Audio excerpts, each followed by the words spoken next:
Assalamualaikum warahmatullahi wabarakatuh. Waalaikumsalam warahmatullahi wabarakatuh.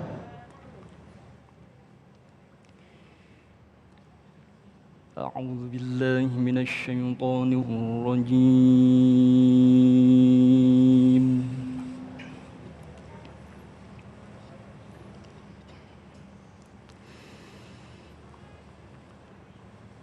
Bismillahirrahmanirrahim.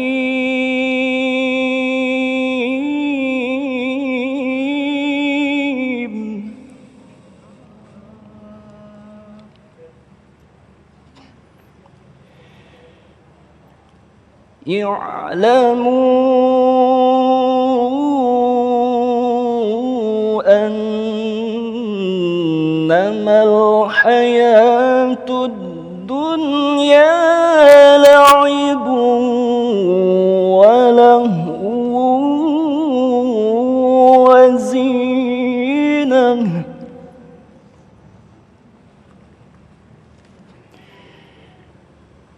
وزينة وتفاخر بينكم وتكاثر في الأموال والأولاد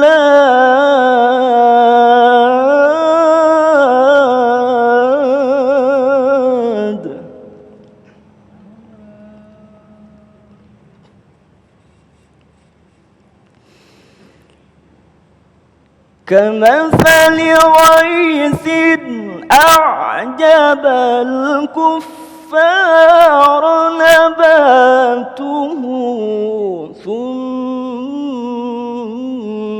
يهيج فتراه مصفرا ثم يكون حطاما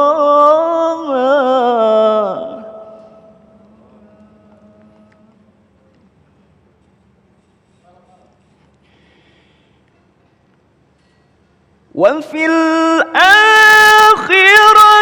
عذاب شديد ومغفرة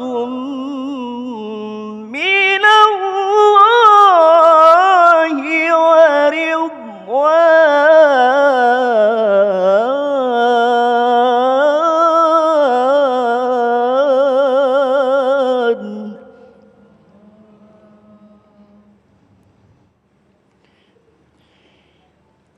وما الحياة الدنيا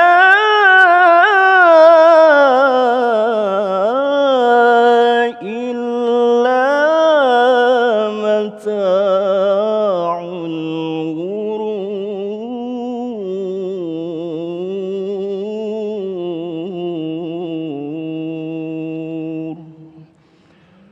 صدق الله العظيم.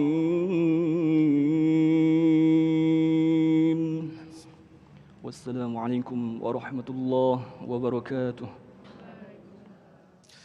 Assalamualaikum warahmatullahi wabarakatuh. Alhamdulillahirabbil alamin. Allahumma shalli ala sayyidina Muhammad wa ala ali sayyidina Muhammad. Segala puji bagi Allah yang kembali mempertemukan kita dalam majelis ilmu damai Nusaku, dan alhamdulillah dalam kesempatan kali ini kita telah diberikan kesempatan untuk bersilaturahim dengan saudara-saudara kita yang berasal dari Masjid At-Taqwa Parkview Mekar Bakti Tangerang, yang insya Allah tema kita nanti akan berkaitan dengan pentingnya zuhud yang akan disampaikan oleh Ustadz Abdul Latif dan Ustadz Syahdan yang berada di tengah-tengah kita.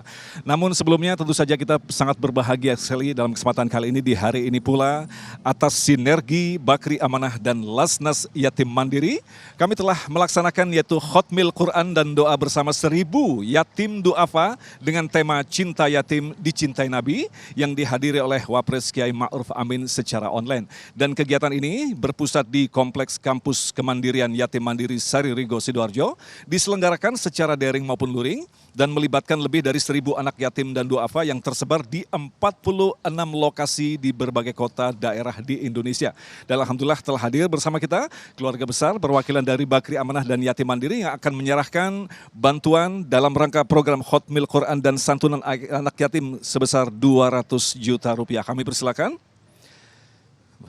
Masya Allah, mudah-mudahan acara ini juga akan mengetuk hati kita bahwa orang-orang yang dicintai Rasulullah salah satunya adalah orang-orang yang mencintai anak-anak yatim. Selanjutnya penyerahan goodie bag kepada salah satu perwakilan anak-anak yatim. Masya Allah. Ya, ini sekali lagi program Khotmil Quran dan santunan anak yatim atas kerjasama Bakri Amanah, Lembaga Amil Kelompok Bakri dan Yatim Mandiri. Terima kasih. Selanjutnya nanti kita bersama-sama bisa mengikuti pengajian di dalam. Dan jangan lupa pemirsa yang dirahmati Allah, bagi Anda yang ingin mengajukan pertanyaan berkaitan tema kita tentang zuhud, Anda bisa mengajukan melalui Instagram di @dame_tv1. Inilah Damai Indonesiaku yang dipersembahkan oleh Sarung Wadimor, tentu sarung kita. Selamat mengikuti. Assalamualaikum warahmatullahi wabarakatuh.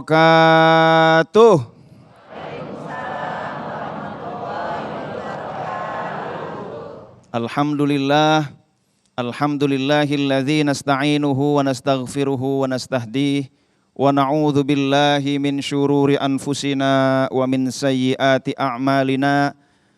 May yahdillahu fahuwal muhtad wa may yudlil falan tajida lahu waliyan mursyida. Allahumma salli ala nabiyyil hashimi Muhammadi wa ala alihi wa sallim taslima.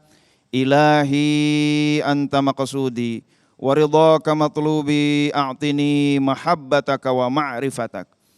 Al-mukarramun wal muhtaramun, para kiai, para asatidz, para ustadzat, wabil khusus guru kita, kakanda, kakak kelas saya ini, Ustadz Syahdan, Masya Allah Syahrul Ramadan, para tokoh masyarakat, para ulama, Mas Agung Izul Haq beserta tim dakwah yang luar biasa, pemirsa Damai Indonesiaku, TV One dimanapun Anda berada, hadirin dan hadirat semua calon ahli surga yang dimuliakan oleh Allah Subhanahu wa Ta'ala. Hadirin dan hadirat yang dimuliakan oleh Allah Subhanahu wa Ta'ala, di hari yang indah ini saya mau tanya, kira-kira pengen gak dicintai Allah dan dicintai manusia? Pengen gak kira-kira? Pengen atau pengen banget? Alhamdulillah, hidup ini paling enak Bapak Ibu hadirin dan hadirat yang dimuliakan oleh Allah. Udah dicintai Allah, dicintai manusia. Saya pada kesempatan kali ini ingin memberikan tips dari Rasulullah Sallallahu Alaihi Wasallam biar kita dicintai Allah dan dicintai manusia. Pengen atau pengen banget? Suatu saat sahabat Rasulullah Sallallahu Alaihi Wasallam bertanya kepada Rasulullah Sallallahu Alaihi Wasallam, ya Rasulullah, dullani ala amalin idza amiltuhu ahabbani Allah wa ahabbani nas. Ya Rasulullah, mohon tunjukkan aku satu amalan ya Rasulullah, yang kalau aku amalkan amalan ini Allah cinta kepadaku, manusia cinta kepadaku. Hadirin dan hadirat yang dimuliakan oleh Allah Subhanahu wa Ta'ala, apa jawaban Allah? Izhad fid dunya yuhibbukallah, wazhad fima indan nas yuhibbukan nas. Izhad fid dunya, berzuhudlah di dunia. Yuhibbukallah, maka Allah pasti mencintaimu. Wazhad fima indan nas, dan berzuhudlah dari apa yang dimiliki manusia. Yuhibbukan nas, maka Allah maka manusia pasti mencintaimu. Masya Allah, rawahu Ibnu Majah. Maka ternyata kuncinya satu, dicintai Allah dan manusia, yaitu zuhud. Nah hadirin dan hadirat yang dimuliakan oleh Allah Subhanahu wa Ta'ala, memang zuhud itu pengertiannya apa sih?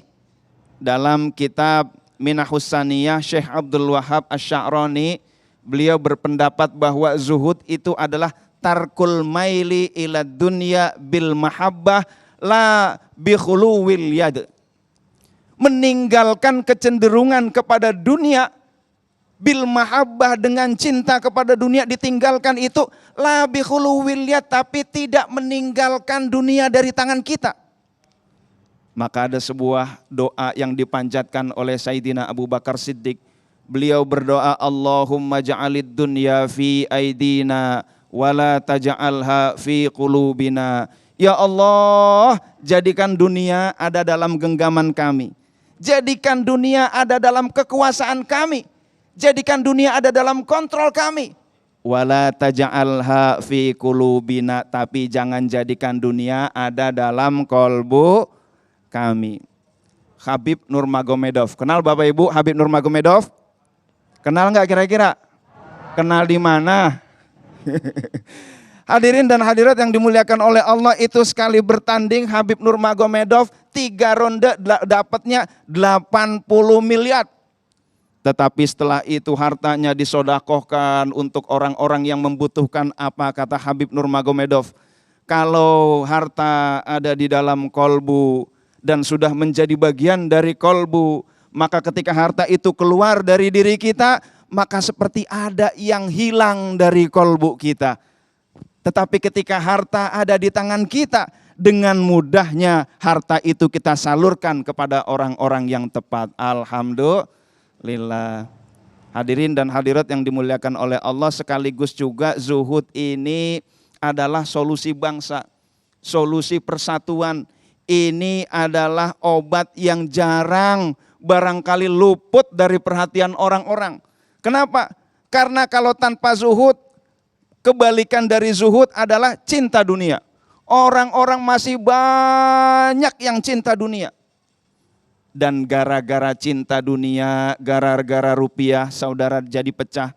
Kan ada tuh lagunya siapa? Ebit G. Ade ya. Gara-gara rupiah. Oma Irama ya?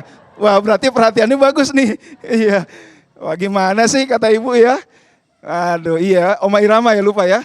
Gara-gara rupiah saudara jadi pecah. Begitu ya. Ya Allah, gara-gara rupiah, gara-gara dunia saudara pecah. Tetangga pecah. Ormas-ormas satu dengan yang lain jadi pecah. Negara pecah, partai pecah. Na'udzubillah min dzalik. Hadirin dan hadirat yang dimuliakan oleh Allah Subhanahu wa taala, maka penting bagi kita, mari kita ngamuk dalam bisnis, kita baik dalam bekerja, kita semangat dalam bekerja, tetapi jangan taruh dunia itu di kolbu kita. Taruhlah dunia ada dalam genggaman kita. Di kolbu kita ada apa? Hanya ada Allah. Hasbi Rabbi Jalla Allah ma fi qalbi ghairullah. Hasbi Rabbi, yang mencukupkan kami adalah Allah. Ma fi qalbi ghairullah, tidak ada dalam kolbuku kecuali Allah. Insya Allah ketika ada dunia dalam genggaman kita dan di dalam kolbu kita hanya ada Allah, maka kita gunakan dunia ini dalam rangka menggapai ridha Allah Subhanahu wa ta'ala. Baik, terima kasih Ustadz Latif. Itulah tadi sebuah mukadimah yang insya Allah menjadi tema kita dalam diskusi kita di segmen 3, 4, dan 5. Satu hal yang patut kita garis bawahi dan kita anggap baik-baik, bahwa zuhud ternyata tidak sekedar apa yang kita dengar saja, tetapi memang sangat sulit untuk mencapai derajat di mana kita meninggalkan atau mencintai dunia tetapi tidak meninggalkan dunia sama sekali. Lantas bagaimanakah kita bisa mampu mewujudkan zuhud sementara dunia begitu indah di hadapan kita? Bagaimana implementasi zuhud dalam kehidupan? Insya Allah Ustadz Syahdan akan menjelaskan selepas pesan-pesan berikut ini. Tetaplah bersama kami. Damai Nusaku yang dipersembahkan oleh Sarung Wadimor, tentu sarung kita.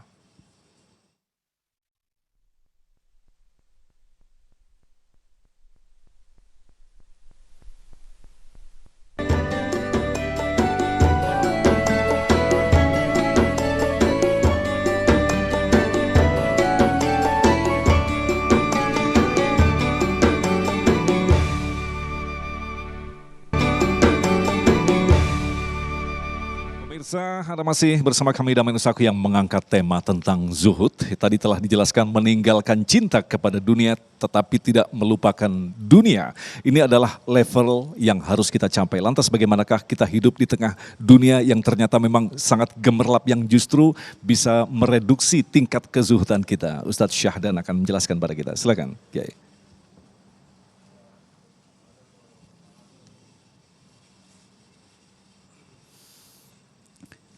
Assalamualaikum warahmatullahi wabarakatuh.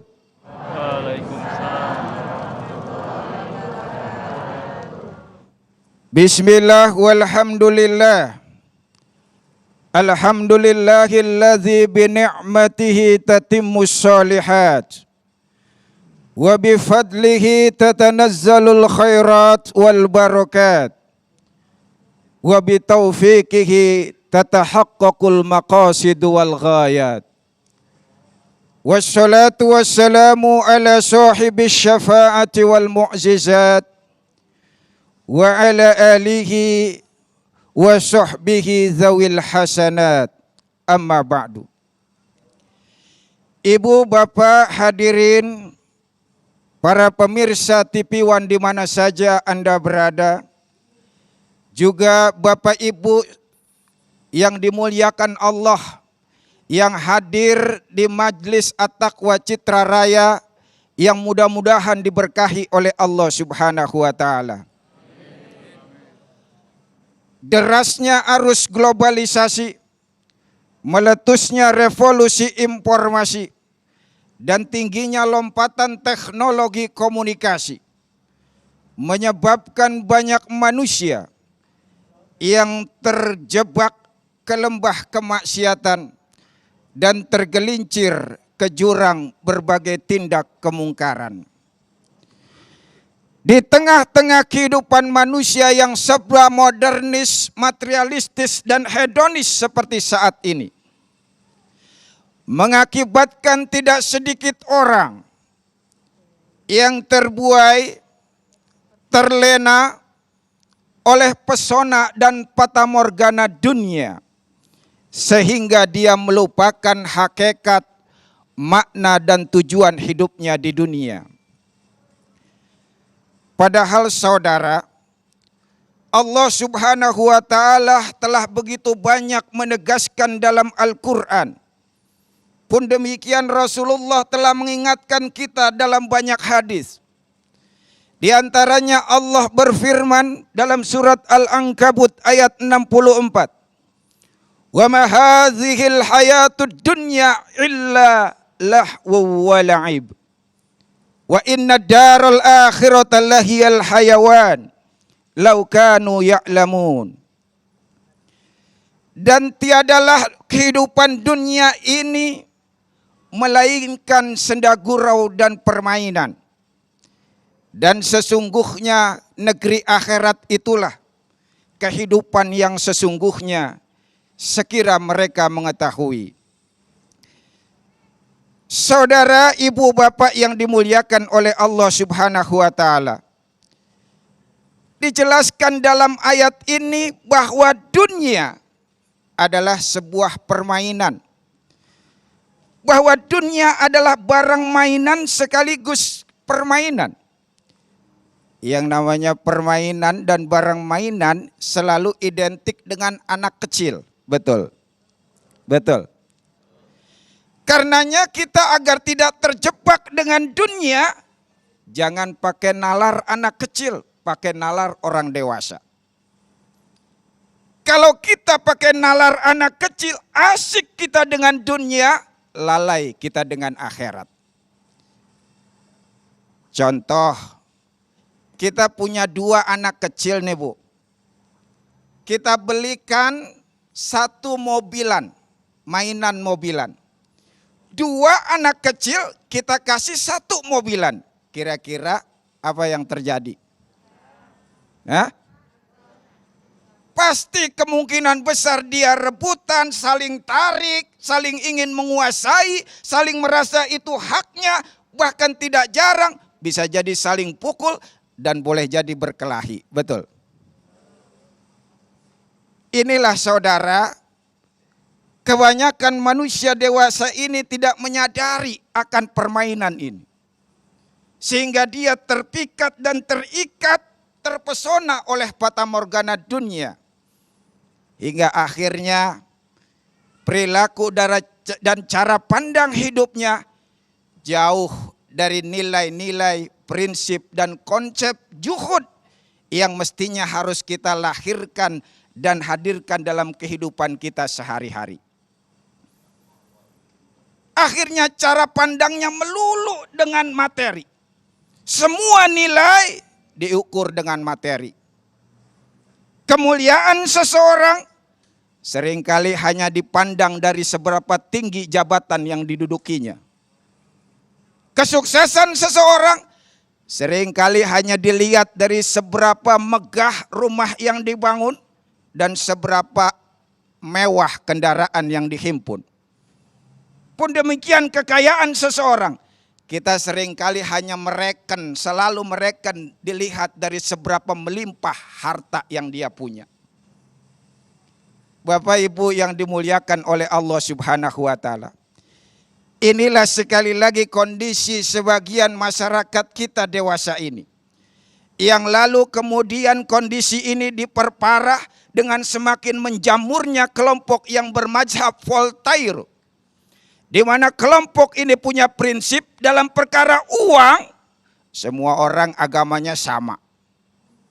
Saya ulangi sekali lagi. Kelompok mazhab Voltaire punya prinsip dalam perkara uang, semua orang agamanya sama. Kelihatannya Bapak Ibu sekilas prinsip ini ada benarnya. Sebab tidak harus dia seorang santri, ulama hebat terkenal sekalipun urusan uang melek juga. Betul. Betul. Mulai dari jabatan kondektur sampai direktur, bahkan Bang Mansur sekalipun. Urusan uang getol. Betul. Ininya makanya Bapak Ibu nggak pernah kita dengar ada orang mengatakan, Pak, kenapa? Orang itu sukses sekali ya hidupnya di dunia. Kok sampean tahu Mas? Iya, sholat jamaahnya rajin banget. Pernah nggak mendengar begitu? Kayaknya kagak ya. Sebab apa? Karena memang hari ini ukuran kesuksesan seseorang hanya dilihat dari sisi material, tidak jarang dilihat dari sisi spiritual. Bapak Ibu yang dimuliakan oleh Allah Subhanahu wa taala, bagaimana cara kita menerapkan konsep juhud dalam kehidupan sehari-hari? Yang pertama, kita niatkan dan jadikan setiap aktivitas kita berorientasi akhirat. Apapun yang kita lakukan dalam kehidupan ini, jangan sampai berhenti di dunia, tapi harus kita kaitkan dengan orientasi kita kepada akhirat. Kenapa? Karena Allah telah mengingatkan dalam surat Al-Qasas ayat 77. Wabtagi fima ataqallahu daral akhirah wala tansa nasibaka minad dunya. Carilah kebahagiaan negeri akhirat dengan karunia yang diberikan Allah kepadamu, tetapi jangan lupakan duniamu. Baik, terima kasih Kiai. Insya Allah nanti selanjutnya kita akan lanjutkan dalam segmentasi tanya jawab yang telah kami siapkan di segmen 3, 4, dan 5. Dan juga telah kami siapkan ada 5 pertanyaan yang insya Allah nanti akan dijawab oleh guru-guru kita. Selepas pesan-pesan berikut ini, damai Indonesiaku.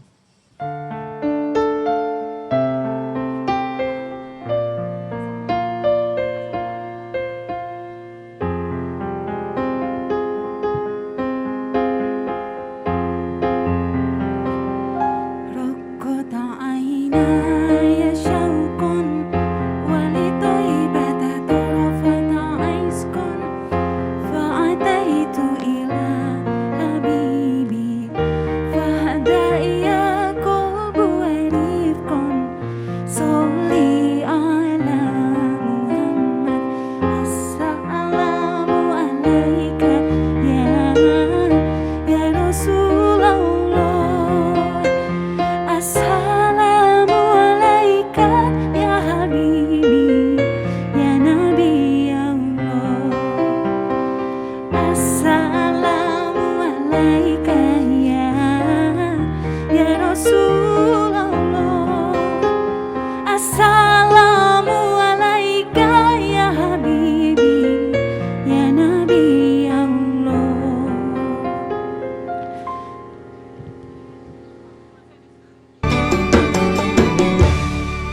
Baik, terima kasih pemirsa, masih bersama kami Daman Saku yang mengangkat tema tentang zuhud bersama guru kita Ustadz Latif dan Ustadz Syahdan. Alhamdulillah kita sampai di segmentasi tanya jawab. Insya Allah 3 segmen yang telah kami siapkan ini akan semakin menambah wawasan kita apa sesungguhnya zuhud dan bagaimanakah sesungguhnya kita mesti zuhud di dunia yang penuh dengan ujian dan banyak pilihan yang mengganggu kita.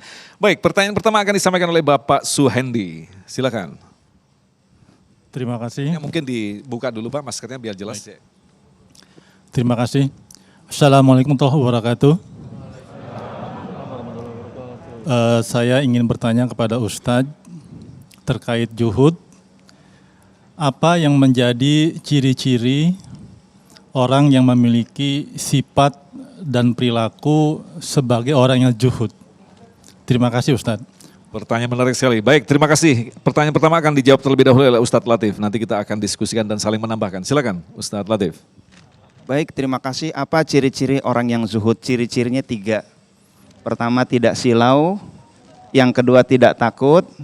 Yang ketiga, orientasinya akhirat. Tidak silau, ada harta yang begitu besar, nggak silau. Mobil yang luar biasa, jabatan tinggi, dia nggak silau. Dia tetap menghadap Allah Subhanahu wa Ta'ala. Dia tetap menegakkan kebenaran, dia tidak silau. Rumah, mobil, apapun dia tidak silau. Ini yang pertama. Yang kedua, dia tidak takut. Dia tidak takut kehilangan harta. Dia tidak takut kehilangan jabatan. Tidak takut kehilangan kemuliaan di dunia. Yang dia lakukan adalah yang penting Allah ridho. Yang penting akhirat saya sukses. Maka sekaligus menjadi ciri yang ketiga. Ciri yang ketiga dia berorientasi akhirat. Maka tadi Ustadz Syahdan mengatakan bahwa kita orientasi akhirat itulah ciri yang ketiga. Maka bagi orang yang zuhud, kaya itu bukan di dunia. Di dunia cuma 1 tetes. Kan ada lagunya Ebit juga ya. Dunia hanyalah persinggahan. Gitu ya. Umar lagi ya. Iya. Dunia ini cuma 1 tetes kata Rasulullah sallallahu alaihi wasallam. Mad dunya fil akhirah illa mithlu ma yaj'alu ahadukum usbu'ahu fil yam falyanzur bima yarji kata Rasulullah sallallahu alaihi wasallam. Dunia itu dibandingkan dengan akhirat bagaikan salah satu di antara kalian mencelupkan jarinya di lautan samudra yang begitu luas. Angkat falyanzur bima yarji, lihat berapa banyak yang kembali, itu dunia. Maka meskipun uang 1 triliun, 1 tetes. Jabatan setinggi-tingginya, 1 tetes. Jangan sampai kita kehilangan orientasi akhirat kita. Maka orang yang zuhud, kaya itu nanti di akhirat. Kalau di dunia dikasih kaya, alhamdulillah. Mulia itu nanti di akhirat. Kalau di dunia dikasih mulia, alhamdulillah. Sukses itu nanti yang paling penting di akhirat. Kalau di dunia dikasih sukses, alhamdulillah. La aisha illa aisyul akhirah. Kehidupan yang hakiki adalah kehidupan akhirat. Itulah ciri-ciri zuhud. Baik, Ustadz Syahdan mungkin bisa menambahkan. Seringkali kita kadang-kadang salah dalam memaknai zuhud. Banyak orang yang memang diberikan sedikit rizki di dunia ini, tidak diberikan kelebihan. Tapi dia buru-buru mengatakan ya udah ini memang dari Allah saya harus zuhud. Padahal justru ketika dia berusaha dia pun bisa mendapatkan banyak. Artinya ada sebagian mengatakan ketika kita mendapatkan banyak kita justru bisa berbuat lebih banyak lagi. Bagaimanakah ini menjelaskannya Kiai? Ya betul apa sebagaimana yang dikatakan Ustadz Latif bahwa kita itu orientasinya harus akhirat. Tapi kemudian dunia itu bukan berarti kita tinggal ya. Kita bahkan agama itu mendorong kita untuk sukses, baik di dunia maupun di akhirat. Bahkan ada satu kisah Mas Agung, ketika itu Amr bin As kedatangan seorang utusan dari Rasulullah. Ya, hal ini bisa kita lihat dalam kitab Adabul Mufrad, bagaimana Imam Bukhari menceritakan kisah tersebut. Kata Amr bin As, ba'atsa ilayya Rasulullah sallallahu alaihi wasallam faqala. Rasulullah mengutus seseorang datang kepadaku untuk berkata, khudz alaika thiyabaka wa silahaka suma'tuni. Ambillah, bawalah pakaianmu, pedangmu, senjatamu, kemudian datang temuiku. Fa'ataituhu wa huwa yatawaddau. Maka kemudian Amr mendatangi Rasul, kebetulan Rasulullah ketika itu sedang berwudu. Faso'ada fiyan nadhar summa to'ahu. Kemudian beliau Rasulullah memandang aku dengan begitu seksama lalu mengangguk-anggukan kepala.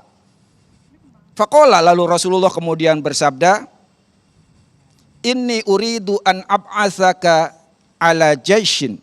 Aku sesungguhnya ingin mengutus kamu untuk berperang dengan sepasukan prajurit. Fayusallimakallah wa yughnimaka. Aku berharap engkau selamat, diselamatkan oleh Allah, dimenangkan oleh Allah, dan mendapat ghanimah yang banyak. Wa arghabu laka minal mal raghbatan salihatan. Dan aku berharap engkau mendapat harta yang baik. Tapi apa kata Amr bin As? Ya Rasulullah, ma aslamtu min ajlil mal. Aku ini masuk Islam ya Rasul bukan karena harta. Karena Amr bin As ini dipanggil oleh Rasulullah baru 4 bulan masuk Islam. Tapi kemudian dipanggil oleh Rasulullah suruh memimpin pasukan dan didoain lagi oleh Rasulullah. Suruh untuk berperang, didoain menang, selamat, dapat ghanimah yang banyak. Tapi kata Amr bin As, ya Rasulullah, saya masuk Islam bukan karena harta. Saya masuk Islam karena cinta saya kepada Islam dan saya ingin bersama engkau semua ya Rasulullah. Apa kata Rasulullah luar biasa? Kata Rasulullah, ya Amr, nikmal malus soleh lil mar'is soleh. Sebaik-baiknya harta yang baik ada di tangan orang-orang yang soleh. Allahu Akbar.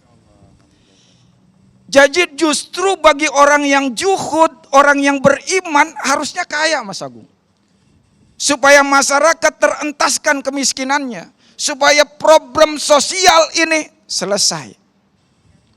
Maka terbukti omongan Rasul ketika terjadi paceklik, Khalifah Umar bin Khattab ketika itu memimpin Madinah, paceklik luar biasa, kemiskinan terjadi di mana-mana. Saking miskinnya, saking pacekliknya, malam itu udah nggak ada yang tertawa lagi Mas Agung. Bahkan tidak ada yang meminta-minta lagi. Kenapa? Kenapa nggak ada yang minta-minta?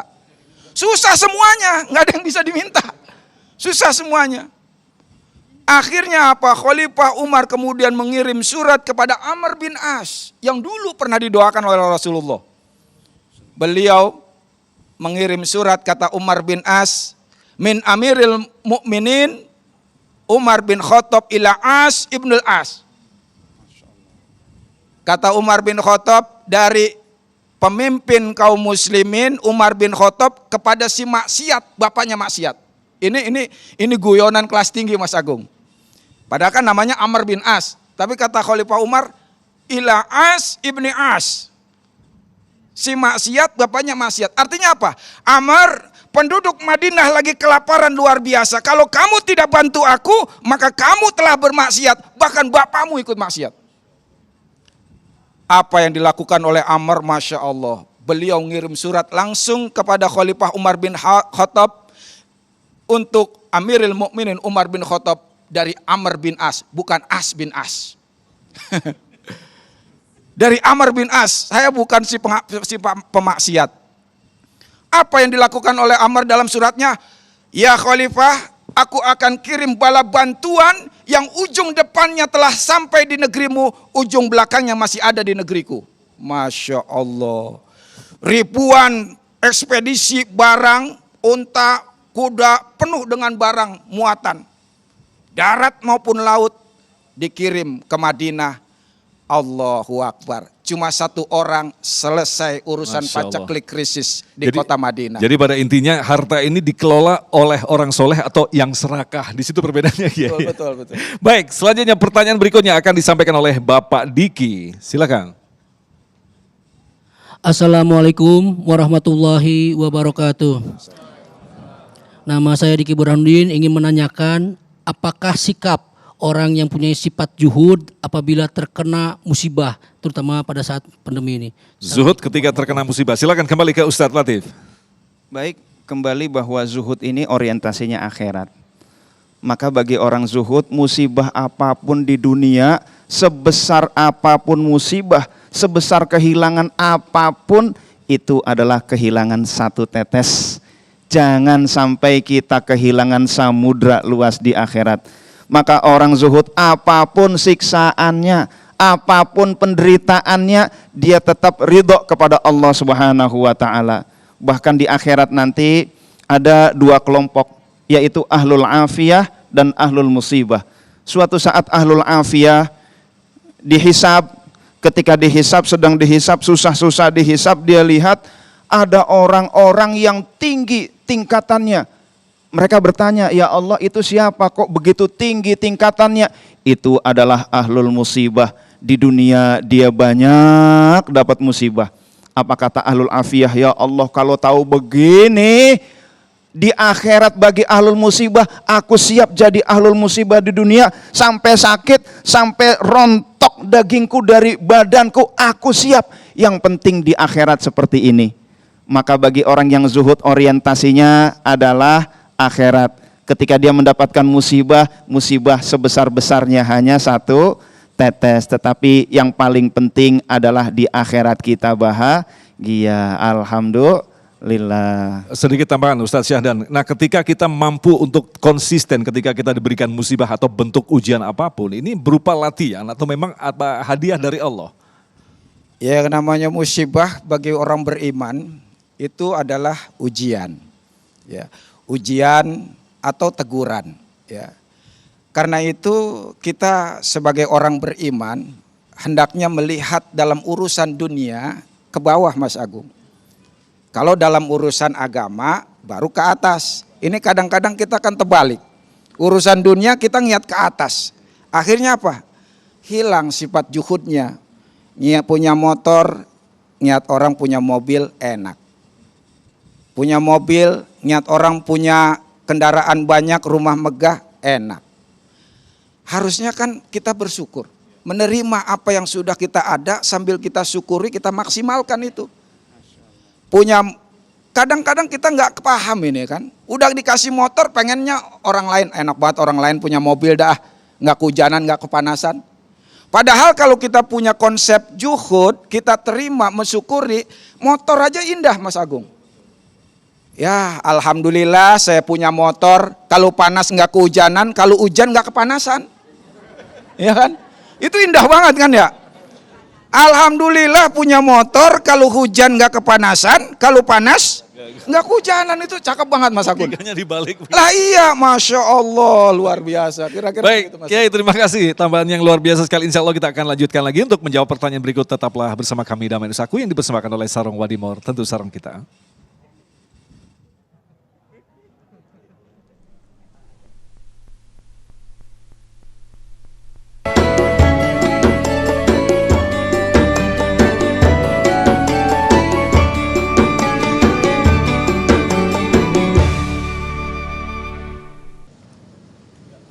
Assalamualaikum warahmatullahi wabarakatuh. Apa kabarnya Ustadz? Alhamdulillah baik Mbak Paulin. Alhamdulillah. Ustadz langsung saja Ustadz.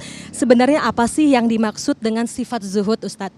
Jadi zuhud ini adalah meninggalkan kecintaan kepada dunia tanpa meninggalkan dunia dalam rangka mencari ridha Allah Subhanahu wa taala, orientasi akhirat. Itu singkatnya Mbak Paulin. Berarti bisa dibilang bahwa setiap muslim penting untuk memiliki sifat zuhud ini Ustadz ya? Oh justru sifat zuhud ini sifat yang sangat diperlukan saat ini. Ini sifat yang sangat penting banget. Ya kalau kita boleh ibaratkan ini sifat yang pentingnya kayak kita menjaga kesehatan di era pandemi ini. Wah setuju dan betul sekali Ustadz. Terutama di tengah-tengah kondisi pandemi seperti saat ini. Yang biasa-biasa aja nggak cukup. Bahkan untuk memakai masker saja mesti double. Pastinya kita juga memberikan double manfaat untuk asupan yang masuk kepada tubuh kita. Setuju. Nah untungnya Ustadz, luar biasa nih Ustadz. Ada susu steril 7 kurma yang memiliki double manfaat. Yaitu manfaat dari susu steril dan juga manfaat dari buah kurma nih Ustadz. Masya Allah, Alhamdulillah. Ini jadi pengen nyobain jadinya nih. Mungkin langsung aja Ustadz. Oh boleh. Bismillahirrahmanirrahim. Alhamdulillah, gimana segar. Ustadz? Ini Masya Allah ya, segar. Dan biasanya kadang-kadang susu ini agak enak ya. Tapi kok ini nggak enak, apakah karena ada kurmanya ya? Betul sekali Ustadz, ini enak karena manisnya pas dan pastinya saya dan juga keluarga mengkonsumsi ini setiap hari untuk menjaga daya tahan tubuh Ustadz. Masya Allah, Alhamdulillah ya. Tapi ini mau nanya Mbak Paulin ya. ini kan susunya susu steril, ditambah kurma. Mau nanya, ini pasti harganya mahal nih. Wah, pas banget pertanyaan Ustadz. Pastinya ini nggak mahal, Oh, gitu Ustadz. ya? Aman di kantong. Susu steril kan tentunya banyak dicari belakangan, Ustadz ya, dan membuat dia menjadi harganya melambung tinggi. Tapi tidak dengan susu steril 7 kurma sudah memiliki double manfaat dan pastinya dia termasuk kasta tertinggi dari susu steril. Tapi aman di kantong dan pastinya saya jadi stok setiap hari untuk saya dan keluarga di rumah, Ustadz. Waduh, saya juga kalau gitu pengen segera stok nih di rumah nih. Jangan sampai enggak Ustadz ya. Insya Allah kita Harus stok untuk keluarga dan menjaga daya tahan tubuh kita. Pastinya susu steril 7 kurma enak, double manfaat dan gak pakai mahal. Wassalamualaikum warahmatullahi wabarakatuh. Waalaikumsalam warahmatullahi wabarakatuh.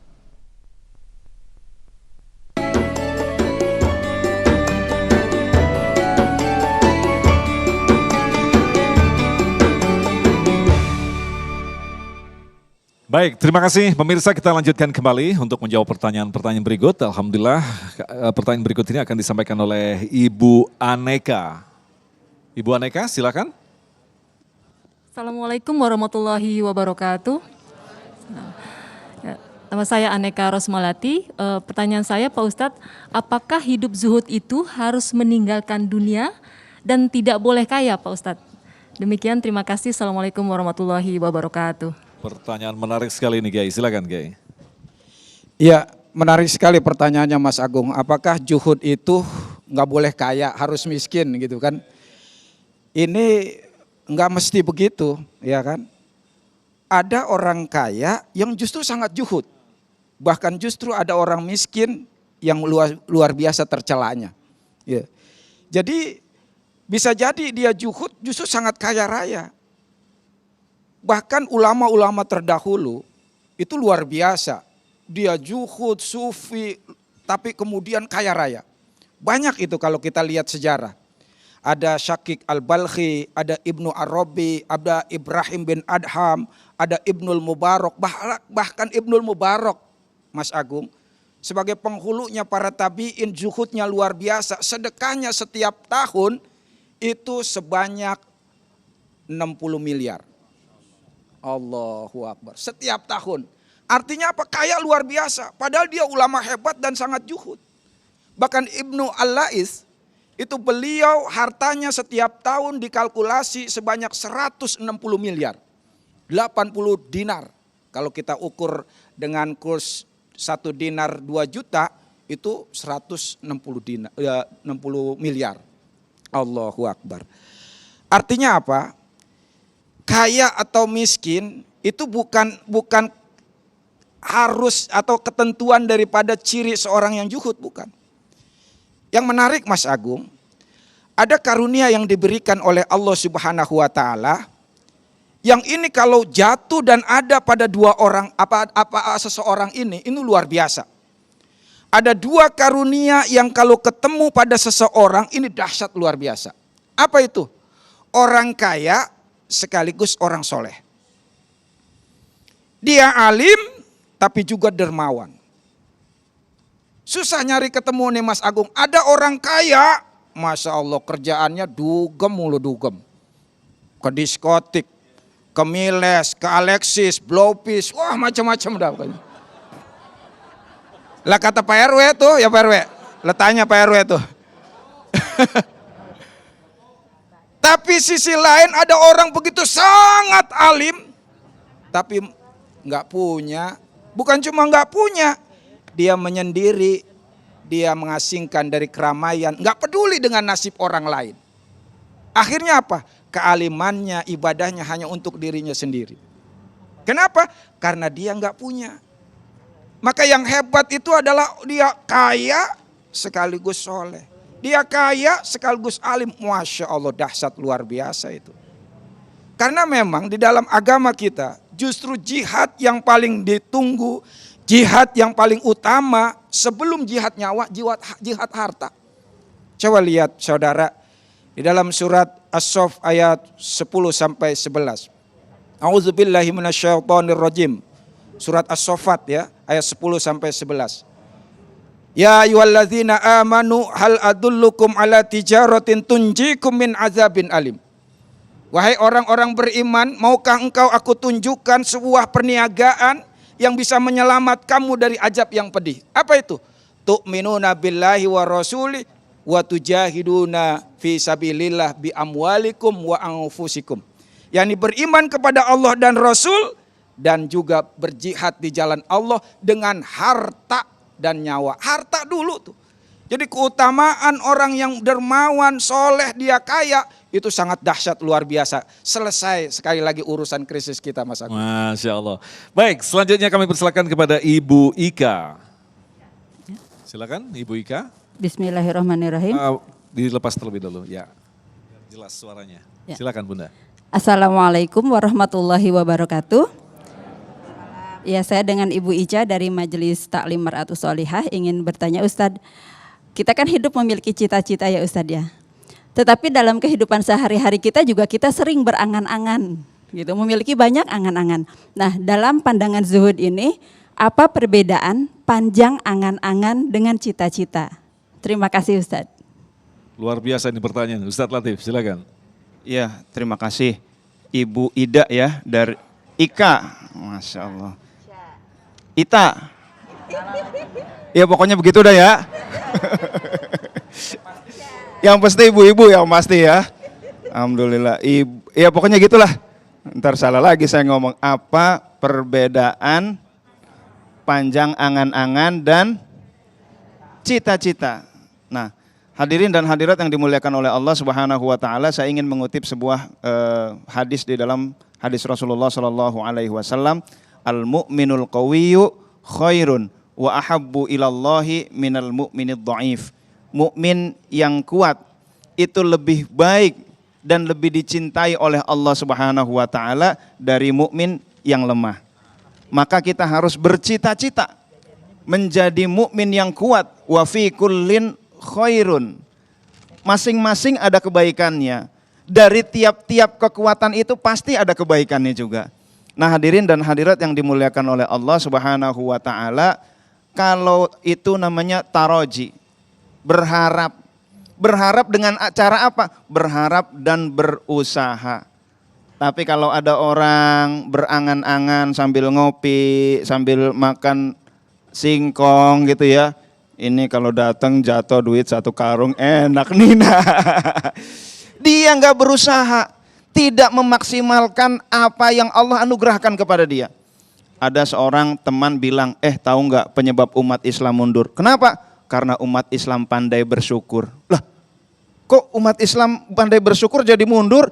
Iya, gara-gara pandai bersyukur mereka akhirnya udahlah apa yang ada udah cukup, nggak usah kerja.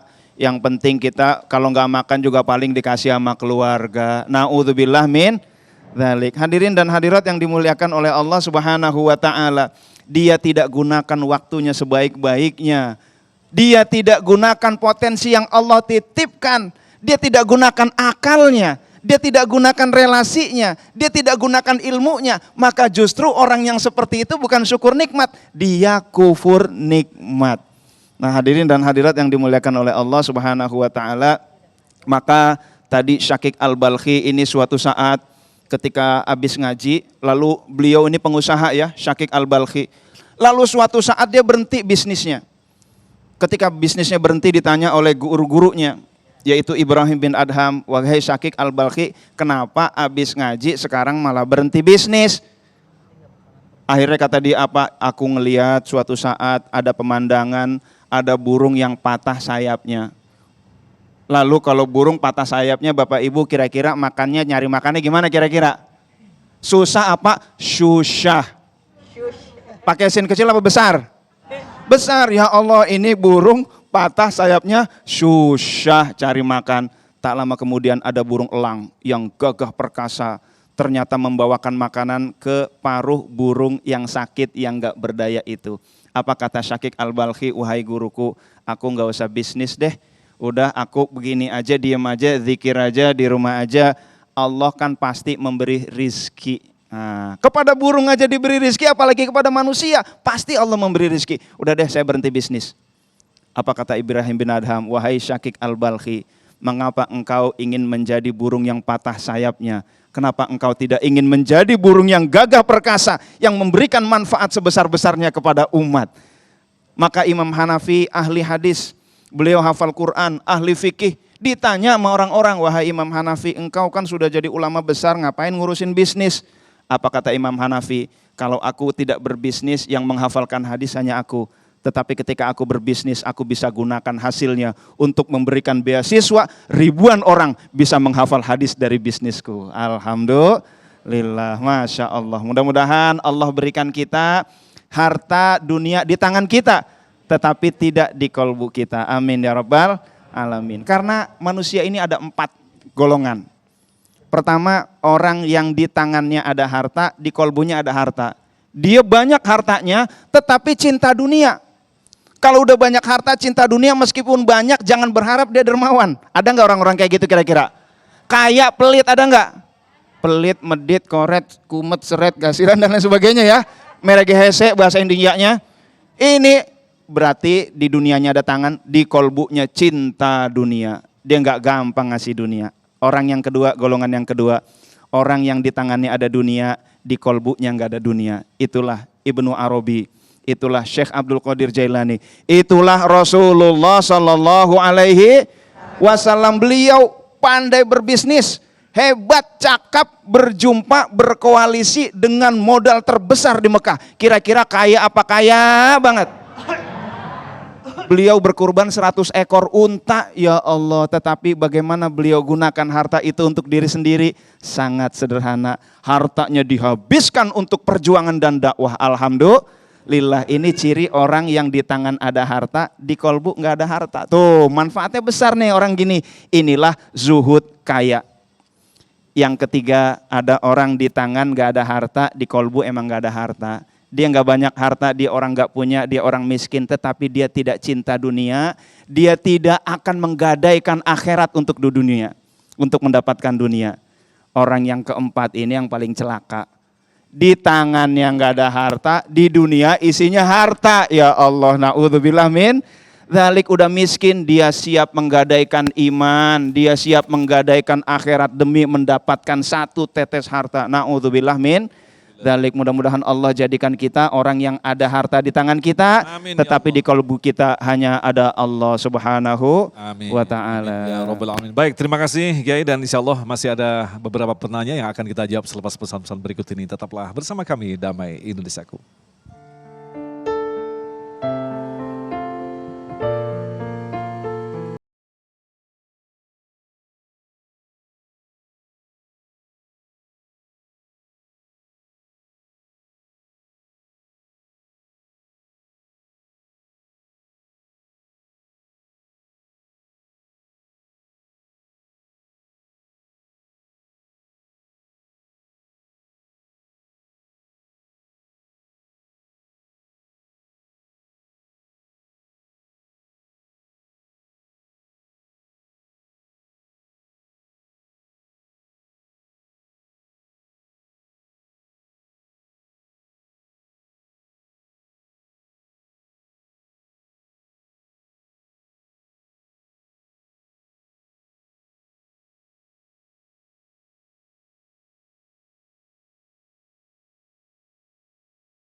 Baik, terima kasih pemirsa, masih bersama kami Damai Indonesiaku yang mengangkat tema tentang zuhud. Kita lanjutkan lagi, penanya berikutnya akan disampaikan oleh Bapak Kusnoro. Silakan. Baik, terima kasih. Assalamualaikum warahmatullahi wabarakatuh. Ustadz merangkum pertanyaan sebelumnya tentang harta. Begitupun pula kita kehidupan sehari-hari harus mencari harta untuk memenuhi kebutuhan hidup. Ya. Namun dalam sebuah hadis diriwayatkan bahwa Rasulullah Shallallahu Alaihi Wasallam berdoa minta hidup dan dimatikan dalam keadaan miskin. Nah, pertanyaannya adalah, apakah kita harus hidup miskin? Begitu. Terima kasih Ustaz. Assalamualaikum warahmatullahi wabarakatuh. Betul sekali nih Kiai Sahdan, jangan-jangan kita salah dalam memaknai daripada hadis ini. Apakah yang dimaksud dengan miskin-miskin dalam arti sesungguhnya atau metafora atau seperti apa penjelasannya? Ya baik Mas Agung, menarik sekali. Memang ini ada dua hadis sebetulnya Mas Agung. Yang pertama tadi Rasulullah berdoa minta dihidupkan dan dimatikan dalam keadaan miskin. Allahumma ahyini miskinan wa mitni miskinan wahsyurni fi zumratal masakin. Ya Allah, hidupkan aku dalam kondisi miskin, matikan wafatkan aku dalam kondisi miskin, dan bangkitkan aku di antara golongan orang-orang yang miskin. Tapi di sisi lain ada hadis lagi, riwayat yang lain Mas Agung, justru Rasulullah berlindung dari kemiskinan. Allahumma inni a'udzubika minal faqri wal qillati wal dhillati wa a'udzubika min an azlima au uzlama. Ya Allah, aku berlindung dari kefakiran, dari kekurangan, dari kehinaan, dan aku berlindung kepadamu dari menzolimi atau dizolimi oleh orang lain.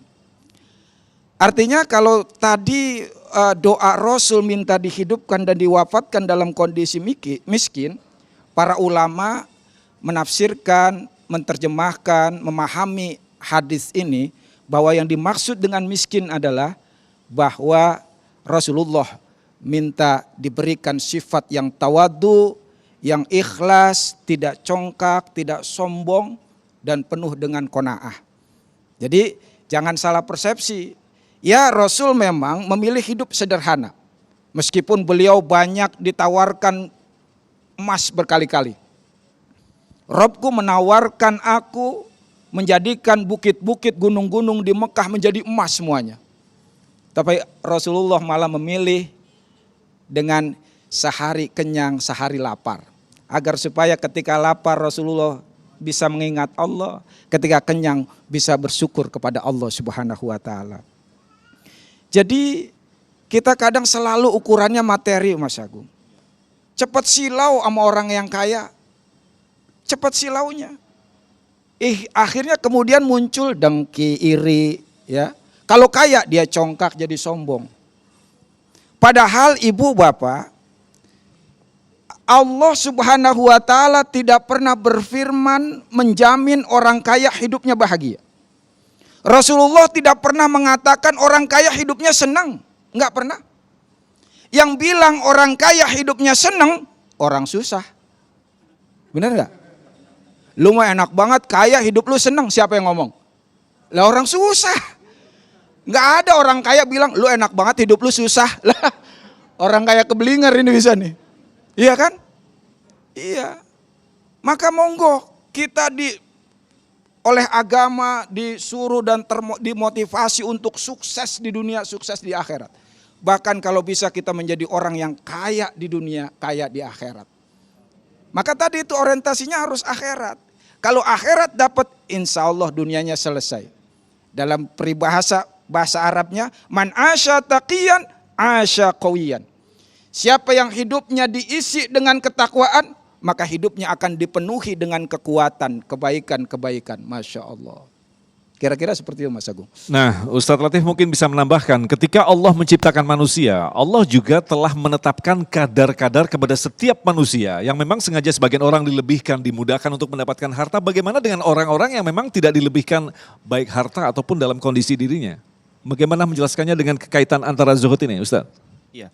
Baik, di dalam Al-Quran Allah berfirman surah Az-Zukhruf, Nahnu qasamna bainahum ma'ishatahum fil hayatid dunya wa rafa'na ba'dahum fawqa ba'din darajatin liyattakhidha ba'duhum ba'dan sukhriya. Al-ayah. Nahnu qasamna, kata Allah, kami yang membagi. Bukan kalian, kami yang membagi. Hak kami untuk membagi berapa-berapanya. Qasamna bainahum ma'isyatahum fil hayatid dunya, living mereka, kehidupan mereka di dunia ini. Wa rafa'na ba'dahum, kami angkat sebagian dibandingkan dengan sebagian yang lain. Liyattakhidha ba'duhum ba'dan sukhriya, agar satu sama lain bisa saling memerlukan. Ada lagi lagu Ebit lagi ya. Sudah diatur di dalam dunia hidup semua berbeda. Teng teng teng. Nah, ini nih penggemar nih. Ada yang kaya dan ada yang miskin dan ada juga orang kaya. Agar satu sama lain bisa saling memerlukan. Agar roda kehidupan bisa berputar berjalan.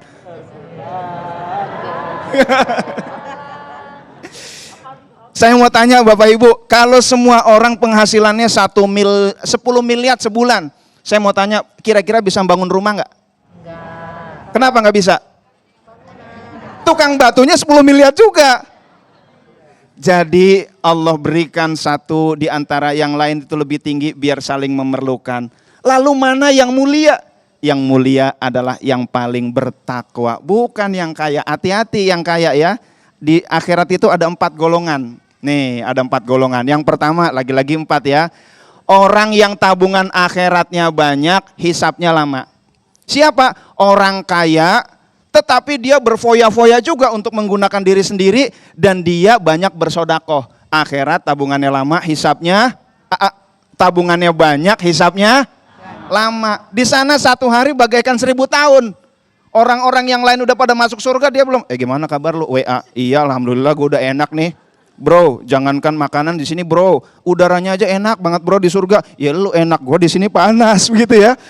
Gue masih lama kayaknya nih, sehari bagaikan 1000 tahun. Tuh, hisap yang lama merupakan satu azab tersendiri. Orang yang kedua, orang yang banyak tabungannya, hisapnya ringan. Siapa dia? Dia orang kaya di dunia. Dia banyak bersedekah, menggunakan kekayaannya untuk bersedekah, untuk jihad, untuk dakwah. Dia sendiri hidup sederhana dan meninggal tidak punya banyak harta. Dialah Rasulullah Shallallahu Alaihi Wasallam. Banyak tabungannya, hisapnya ringan. Ada yang ketiga, orang yang udah tabungannya dikit, hisapnya lama. Siapa? Orang yang gak banyak sedekah tapi dia meninggal dalam keadaan banyak harta tapi dia nggak bersedekah nih. Itu tabungannya dikit tapi hisapnya lama. Nah, gitu aja deh dulu, 3 dulu ya. Baik. Oke. Yang satu nanti di Instagram aja Ustaz. Nanti di Instagram, lihat di Instagram ya. Saya tambahin satu lagi insya Allah. Baik, terima kasih Ustadz Latif, Ustadz Syahdan yang telah berbagi ilmu yang sangat luar biasa sekali bagi kita dalam kesempatan kali ini. Dan insya Allah nanti di terakhir acara ini kita berdoa bersama-sama. Mudah-mudahan kita termasuk orang yang dipilih Allah untuk selalu diberikan petunjuk dalam mengarungi kehidupan dunia yang sangat luar biasa menggoda kita. Sehingga bisa jadi ini menjauhkan dari level kezuhudan kita. Tetaplah bersama kami, Damai Indonesiaku.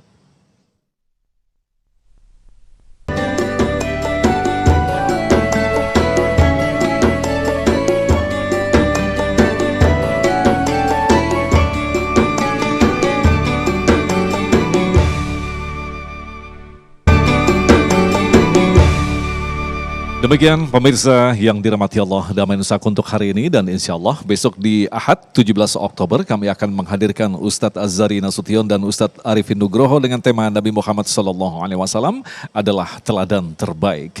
Agung Izul Haq dan kerabat kerja Damai Nusaku serta mendukung acara ini Sarung Wadi Murtadu Sarung, kita mengucapkan terima kasih atas perhatian Anda. Assalamualaikum warahmatullahi wabarakatuh. Bismillahirrahmanirrahim. Alhamdulillahirabbil alamin, hamdan syakirin, hamdan na'imin, hamdan yuafi ni'amahu yukafi mazidah. Ya Rabbana lakal hamdu wa lakas syukru kama yanbaghi lidzalali wajhikal karimi wa dhimmi sultanik. Allahumma shalli ala sayyidina Muhammad wa ala ali sayyidina Muhammad. Rabbana zalamna anfusana wa illam taghfir lana wa tarhamna lanakunanna minal khasirin. Rabbana ighfir lana dhunubana wa liwalidina warhamhum kama rabbawna shighara.